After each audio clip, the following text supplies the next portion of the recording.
नमस्कार बच्चों, क्या हाल चाल। बढ़िया। चलिए, तो ये हम लोग आ चुके हैं बहुत आगे तक, मतलब सोलेनॉइड तक हम आ चुके हैं। और जैसा कि मैंने आपको प्रॉमिस किया था कि 20 लेक्चर में आपका ख़त्म हो जाएगा मैग्नेटो स्टेट। तो आज 10वां लेक्चर है और आज आपका आधा करीब ख़त्म हो जाएगा मामला, मतलब ऑलमोस्ट आधा आज ख़त्म हो जाएगा आपका। ठीक है, आधे से ऊपर ही हो जाएगा होने में तो, बट ठीक है, आधा हम मानेंगे। ठीक है, इसके बाद 10 लेक्चर और होंगे जो मैग्नेटो स्टेट को कंप्लीट कर देंगे, फिर हम लोग इलेक्ट्रोमैग्नेटिक वेव की बातें करेंगे। तो सोलेनोइड की बातें आज हम लोग करने वाले हैं। सोलेनोइड आखिर होता क्या है, कैसे बनता है, तो मैग्नेटिक फील्ड इसमें किस तरीके से काम करता है, वही सारी बातें आज हम डिस्कस करने वाले हैं। ठीक है, मैग्नेटिक फील्ड हम लोगों ने कल देख लिया था। मैंने मैग्नेटिक फील्ड से वेक्टर पोटेंशियल की बात भी हम लोगों ने कर ली थी कि कैसे वेक्टर पोटेंशियल काम करता है, कैसे नहीं करता है, जस्ट लाइक दैट। ठीक है ना। अब आगे बढ़ते हैं। मैग्नेटिक फील्ड अलोंग सोलेनोइड, इसी की बात हम लोग आज करने वाले हैं। ठीक है, तो लिखो क्या होता है आखिर ये सोलेनोइड। एक्चुअली क्या होता है कि एक पाइप होता है, उस पाइप पे वायर लपेट देते हैं। सिलेंड्रिकल पाइप होता है, उस पर एक वायर हम लोग लपेट देते हैं।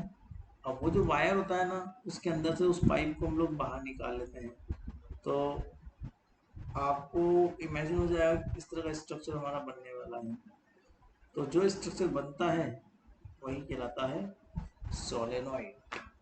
ठीक है, तो लिखो सोलेनोइड कंटेन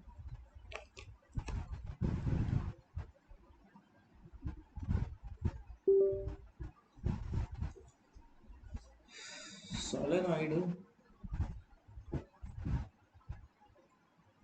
हेडिंग दो पहले आप लोग, मैं आपको पहले मैन हेडिंग दूँ। Magnetic field along solenoid.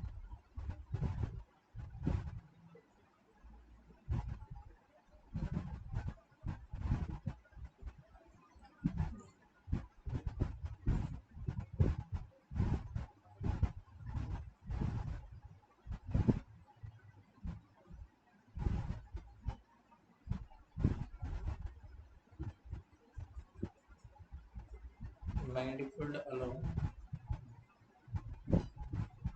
Solenoid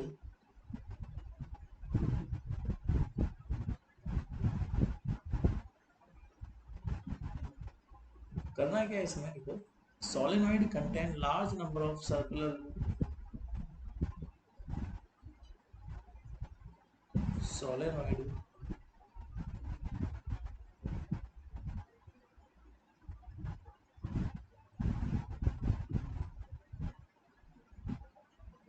contain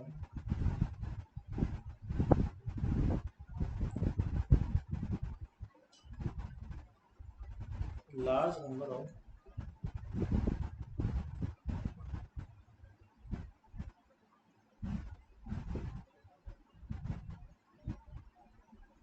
circular loop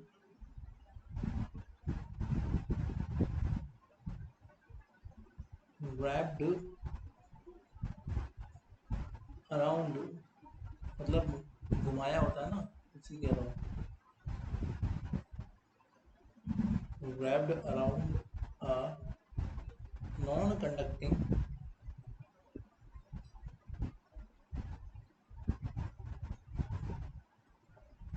a non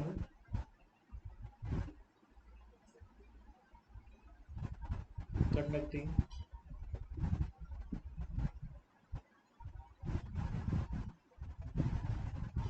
cylinder. It may be a hollow or it may be a solid cylinder. मतलब कुछ भी, जैसे मान लो ये पेन है, ये भी तो एक सिलेंडर है, इसके आसपास लपेट दो, या फिर कोई रॉड है, रॉड के आसपास लपेट दो, एक ही बात है। हमको तो शेप चाहिए बस सिलेंड्रिकल, है ना। So it may be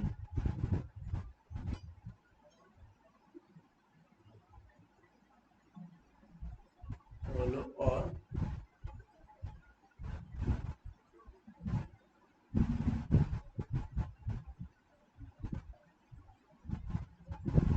solid cylinder। The binding of wire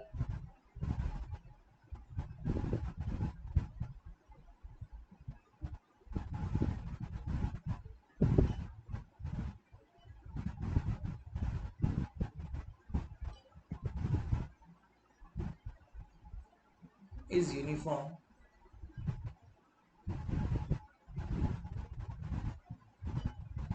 the binding of wire is uniform and direction of magnetic field is same, and direction of magnetic field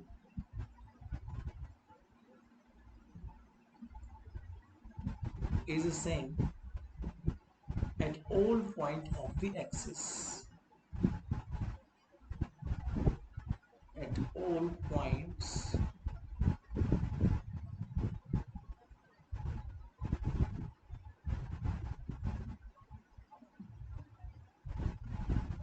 of the axis. कहने का मतलब बहुत simple सा है कि मान लीजिए एक सोलेनोइड ऐसा होता है इस तरह के शेप का, वायर के आसपास रैप कर दीजिए, मतलब लपेट दीजिए उसको। तो ये जो लपेटना होता है ना, फिर इसको आप किसी भी पर्टिकुलर सिलेंडर के शेप में जो होता है उसी में आप लपेटते हो। इस सिलेंडर के शेप में हम लोग लपेट देते हैं, मान लीजिए। समझ आएगी बात? और फिर इसको निकाल लो बाहर। तो हर जगह जो ये मैग्नेटिक फील्ड हमारे पास में होता है सेम डायरेक्शन, मतलब यहाँ तक डायरेक्ट होता है। तो ये हमारे पास में मैग्नेटिक फील्ड होता है इस तरीके से।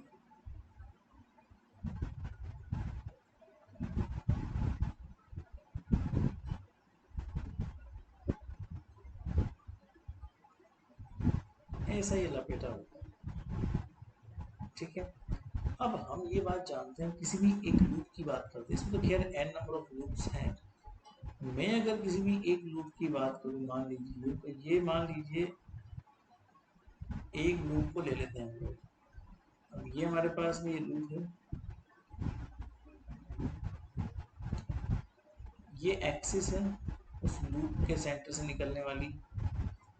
अब ये लूप को मैं एक काम करता हूँ, एक dx विड्थ लेता हूँ। dx इसलिए बिकॉज ये लूप बहुत सारे हैं, तो हम dx विड्थ के साथ एक लूप कंसिडर कर लेते हैं। यहाँ से यहाँ तक का जो रेडियस है वो स्मॉल a है, और ये P पॉइंट है, यहाँ से यहाँ तक की डिस्टेंस x है, कोई प्रॉब्लम ही नहीं है। तो अब ये जानते हैं कि इस एक्सिस पे थीटा एंगल पे किसी पॉइंट पर अगर मैग्नेटिक फील्ड मुझे निकालना है, तो इस तरह के स्ट्रक्चर का अगर n नंबर ऑफ लूप्स हो तो मैग्नेटिक फील्ड क्या होता है, ये मैंने आपको पहले निकलवाया हुआ है। Mu naught ni a square upon 2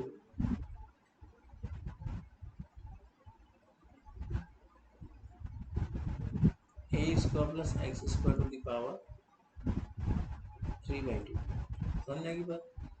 ये मैंने आपको लिखाया हुआ है। अब यहाँ पर हम लोगों ने लूप माना है, तो एक छोटा सा लूप माना है dx डिस्टेंस का। तो छोटे से लूप में अगर मान लीजिए कुछ लूप है, मतलब dx विड्थ के अंदर dn नंबर ऑफ लूप्स हैं। मैं सारे लूप नहीं मानता, बट मैं dn नंबर ऑफ लूप्स मानता हूँ। तो dn नंबर ऑफ लूप्स की वजह से जो मैग्नेटिक फील्ड आएगा वो इस फॉर्मूले को ध्यान में रखते हुए कितना आएगा, कितना आएगा बेटा, डी भी आएगा, बिकॉज हम लोग छोटा सा एक लेंथ ले रहे हैं जिसमें d n number of loops हैं। तो एक लूप का निकाल लिया हमने, डी एन तो इतना हो जाएगा, डी एन आई, रेडियस तो उसकी ए स्क्वायर है, इसे upon 2a square plus x square to the power 3/2, है ना। अब डायग्राम में आप देखो, तो डायग्राम में x इज इक्वल टू कितना है, a और थीटा है। तो dx निकालेंगे तो dx हो जाएगा a of minus cosec square theta D theta. Okay, और डायग्राम में अगर dn को भी रिप्लेस किया जाए, मान लीजिए, so dn is equal to minus का n dx हम लोग ले लेते हैं, क्योंकि n नंबर ऑफ लूप्स किस में है, dx लेंथ में है। तो जो डेंसिटी वाइज हो जाएगा तो small n is the density, so small n just like density, तो small n को हम लोग बोल देंगे number of loop per unit length.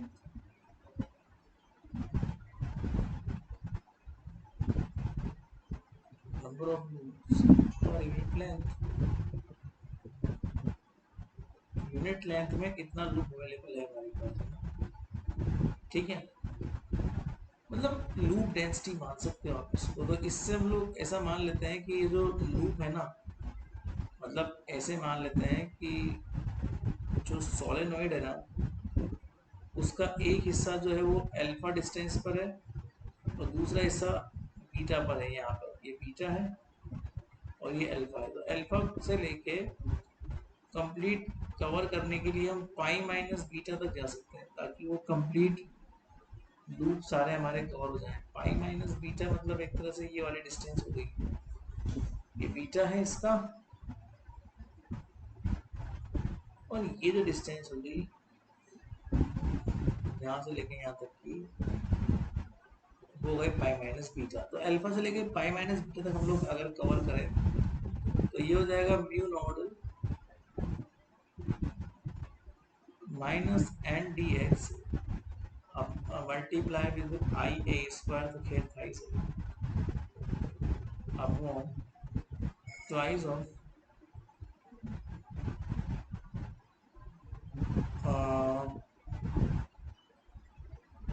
A square plus x square to the power 3/2।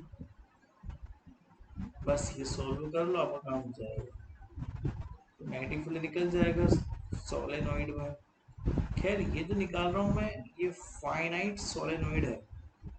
Finite का मतलब ये होता है कि इसके दोनों हिस्से आपको पता है कि पहला हिस्सा कहाँ पर है, दूसरा हिस्सा कहाँ पर है, दोनों हिस्से हमको पता है, और उसी की वजह से हम निकाल रहे हैं, दोनों हिस्सों की वजह से।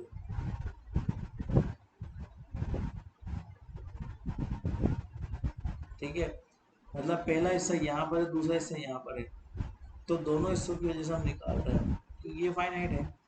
इनफाइनाइट वाले केस में थोड़ा अलग हो जाएगा मामला, थोड़ा इसको सॉल्व करना पड़ते हैं। इसको solve is equal to mu not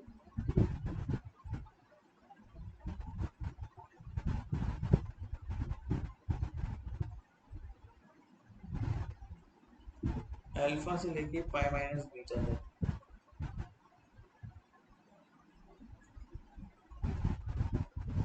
a of cosec square theta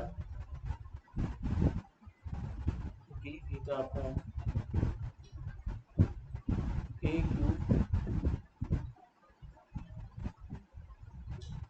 cosec cube theta देखा जाए तो a से ये कट गया, a स्क्वायर आ जाएगा, फिर a स्क्वायर से ये स्क्वायर कट गया, कोसेक से ये कट गया, 1/, कोसेक मतलब साइन, और साइन का होता है minus cos.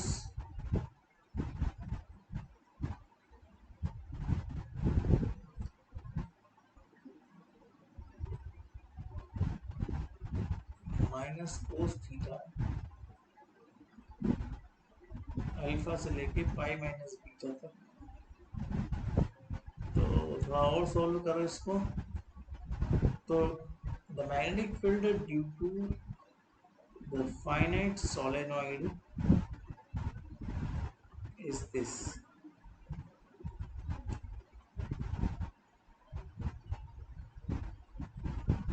cos alpha plus cos beta.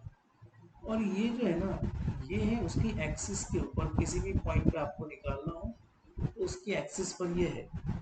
Alpha beta मैं आपको ढंग से ड्रॉ कर दे रहा, आपको शायद ढंग से दिखेंगे नहीं। अल्फा बीटा आप कहीं बना सकते हो, एक छोर उसका अल्फा का है, दूसरा छोर उसका बीटा का है।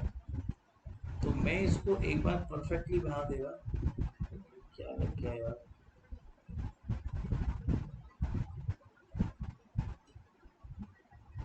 ये मान लीजिए इसको क्लियरली डायग्राम को बना दे रहा हूँ। ये सोलेनॉइड है, फाइनाइट है।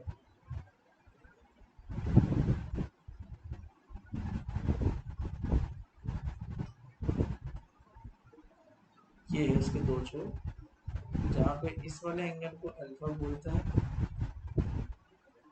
और इस वाले एंगल को बीटा बोलते हैं। और यहाँ से लेके यहाँ तक का जो एंगल है ये हो जाएगा पाई माइनस बीटा। तो हम तो केवल इस छोर से इस छोर पे जा रहे हैं, तो इस छोर पे अल्फा है, इस छोर पाई माइनस बीटा है, इसीलिए मैंने अल्फा से लेके पाई माइनस बीटा तक किया है। बीटा क्या होता है वो भी आप लोग समझ रहे होंगे। अब है, अगर मान लीजिए कि सोलेनॉइड फाइनाइट भी हो और क्या हो, इनफाइनाइट हो, तो फिर क्या होगा? तो आप जरा सोचो, अगर ये पॉइंट्स आगे सरकते जाएं, ये पॉइंट आगे सरकते जाएं, तो अल्फा और बीटा दोनों की वैल्यू जीरो हो जाएगी, क्योंकि अल्फा भी कम होता जाएगा और बीटा भी कम होता जाएगा, तो उसकी वैल्यू क्या हो जाएगी? जीरो। जरा देखते हैं magnetic field at the centre of a long solenoid. Magnetic field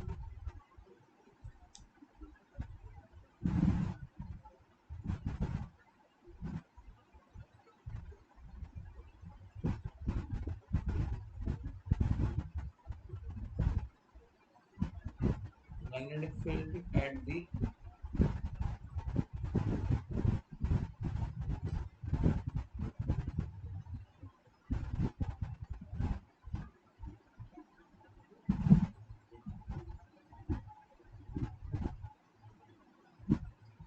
तो सिंपल सी बात है, लॉन्ग आर्क करते हो तो इस केस के अंदर ना बहुत ही आसानी से आप बोल सकते हो कि अल्फा इज इक्वल टू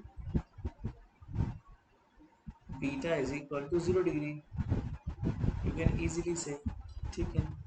तो जैसे आप ये करते हो तो b इज इक्वल टू 1+1, 2 से 2 कट जाएगा तो म्यू नॉट के नहीं, ये आपको याद रखना है बेटा, ये इम्पोर्टेंट है ना। ये बहुत सारे क्वेश्चंस में बहुत सारी बार ये काम भी आता है, इसलिए इसको याद रखना।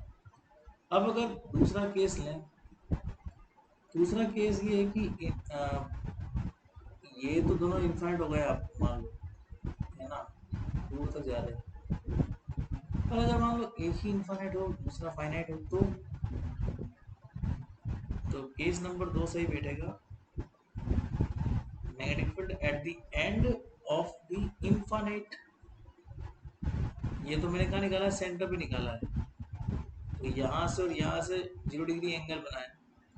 और दूसरा केस ये है कि मैग्नेटिक फील्ड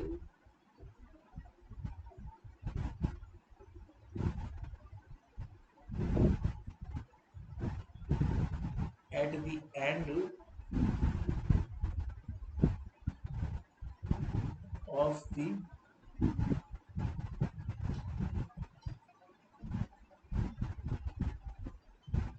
infinite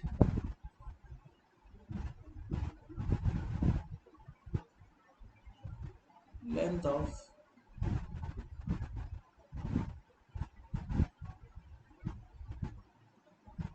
बस समझना इस चीज को, देखना। ये मान लो है, अब इसमें ना इस पॉइंट पर हमको निकालना है, इन्फिनिट है और ये एंगल मान लो कितना बन रहा है, अल्फा बन रहा है। बट याद रखना ये इन्फिनिट केवल एक ही ओर से, एक और फाइनाइट है, एक और इन्फिनिट है। तो इसमें क्या हो जाएगा, अल्फा की वैल्यू इन्फिनिट की तरफ अगर जाएगी तो जीरो हो जाएगी। बाकी बीटा तो एक्सिस पर ही है ना यहाँ पर, क्योंकि आप इस एक्सिस पे निकाल रहे हो, तो इस एक्सिस पर तो बीटा कितना हो जाएगा, पाई/2 हो जाएगा देखा जाए तो बस इस तरह के केस में मैग्नेटिक फील्ड होगा वो कितना हो जाएगा,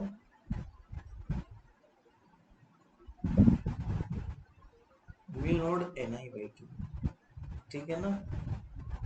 बाकी फाइनाइट का तो मैं आपको बता चुका हूँ, बट फाइनाइट वाले केस में भी अगर मुझे लेंथ वगैरह कुछ गिवन हो तो मैं कोस अल्फा कोस बीटा निकाल सकता हूँ। तो magnetic field due to a finite length of solenoid,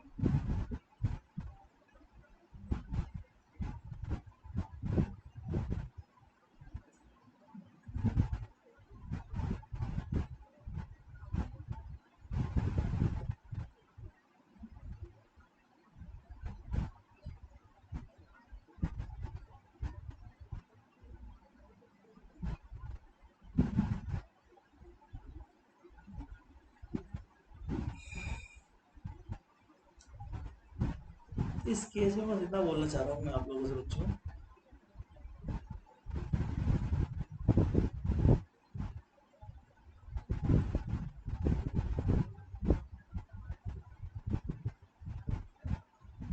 ये देखो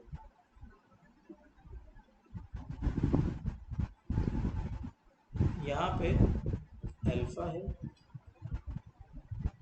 यहाँ बीटा है,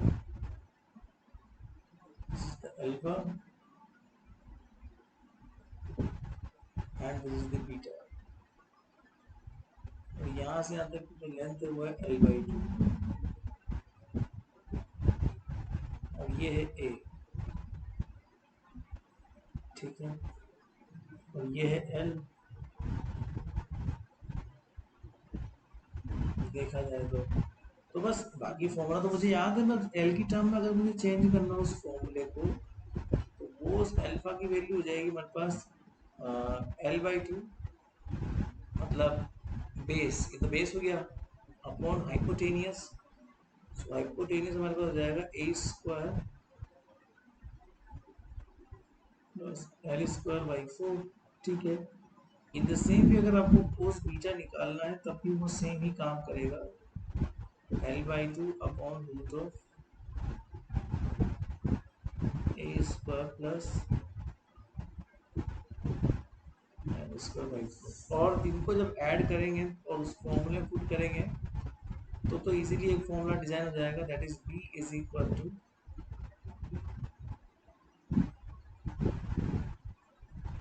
mu naught NIL upon root of L² plus 4² that's it. तो ये एल की टर्म्स में हम इसको जो है सॉल्व कर सकते हैं, ठीक है बेटा। तो इस तरीके से मैंने आपको 3 फॉर्मूले बताए। जो सबसे इम्पोर्टेंट फॉर्मूला है वो है ये वाला, magnetic field at the centre of long solenoid. तो अगर सोलेनॉइड लॉन्ग है, कहने का मतलब ये है कि उसकी लेंथ बहुत ज़्यादा है, तो हम इस फॉर्मूले को इजीली काम में ले सकते हैं, ठीक है ना। चलिए अब इसके कुछ क्वेश्चंस हैं, बाकी तो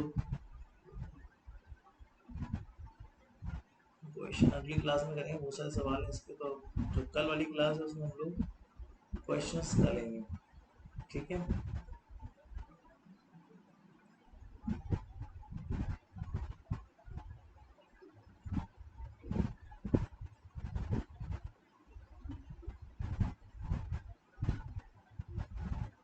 चलिए बाय।